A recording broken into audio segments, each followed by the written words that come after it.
My name is Catherine Ellis and I'm a specialist nurse in organ donation based at the Walton Centre. And my name is Jenny Burgess. I'm one of the consultant anaesthetists working on ITU. I'm the clinical lead for organ donation. I work in a team of specialist nurses in organ donation and we're all trained in helping families make decisions at the end of a patient's life. And that includes using communication skills and having empathy, talking relatives through the options of what they have. And whether, if we're involved with a patient become an organ donor or not, I think it's key that we can help them through make other decisions around keepsakes or choices that they want. It might just be down to music they want playing at the end of their life or decisions that they're going to make for the future, but we're there to signpost and work with intensive care teams to make that journey easier for families. I've worked with Cath and all the specialist nurses for organ donation, help support the ITU staff through what sometimes can be quite a difficult period as well.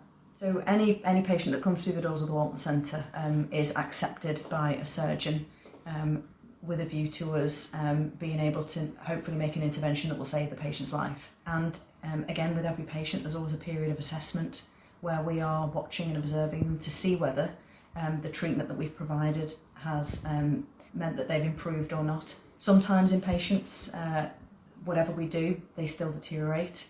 And in some of those patients, it's decided that they are coming to the end of their life. We have to make sure that we treat them with dignity and respect all of their wishes.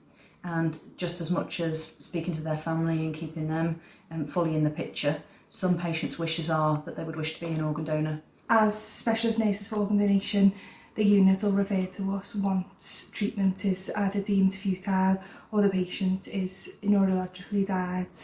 And at that point, we just make sure that family are fully up to date with what's gone on from admission, what treatment is being given, and why this is futile and why things can't go on.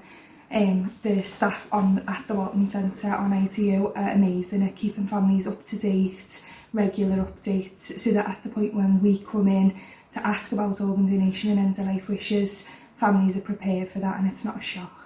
We like to give family as much time as they need to make that decision. You only get one opportunity to get end-of-life wishes right. So we want to work with families to make sure that it's right for the patient and right for the family at that time. I think people sharing the wishes and not only making their decision known on the organ donor register, but also discussing that with their family. It doesn't just help us know what the patient would have wanted, who are often on ITU, on a ventilator and on an unresponsive coma. It also helps families make that decision because they know what their loved one would have wanted. The staff in the Walton Centre are amazing at using communication skills and being open and honest with family, and that's what we want to do. We want to be open and honest at all times, keep family involved, ensure that they're making decisions and we are respecting the patient's end-of-life wishes. When the patient goes into theatre, we do a moment of honour with the surgeons, and it's just really to ground us all and remember what an amazing gift they're given. We also have the organ donor passport, which we use at the Walton Centre, and that's so we can get to know the patient a little bit more and hand that over to the surgeons so that they're getting the best care that they can in theatre. The moment of honour is different for everyone, but we go off what the family want. So we'll play music in the background that the family have requested. We'll make sure that everyone knows what the patient likes to be called. Often people's birth names aren't what they get called day to day, so we make sure everyone knows that. Know that if they've got any pets that are important to them, and just any important little things that the family want, whether that's keeping certain teddies, jewellery or rosary beads with them, anything that the family want at all, we can try and make happen. I think ultimately we've got to remember that organ donation is such a precious gift, and these are families that we're meeting who have had, who are devastated. They've suffered such a great loss, and my personal experience from talking to families and involving them as much as they want to be involved in this process is that they often get quite a lot of comfort. They like talking about their relative. They like telling us about what their relative was like and what they like and dislike. Why would we not do that for them? I'm sure that their relative would want that. And ultimately, if someone is on the organ donor register, will the family kindly consent on their behalf for them to donate their organs, then there's two things I feel strongly about. Firstly, that's a precious gift that we must honour and do our absolute utmost to make it happen.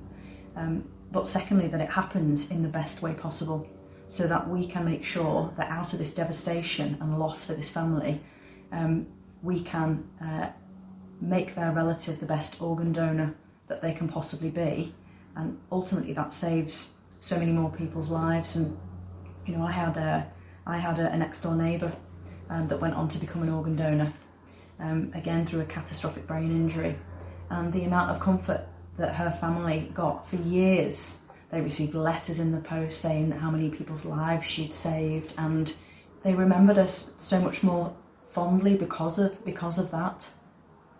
And I think also families see that amazing care that patients receive on Horsley, and we want them to know that carries on throughout their organ donation journey, even when they leave the ITU.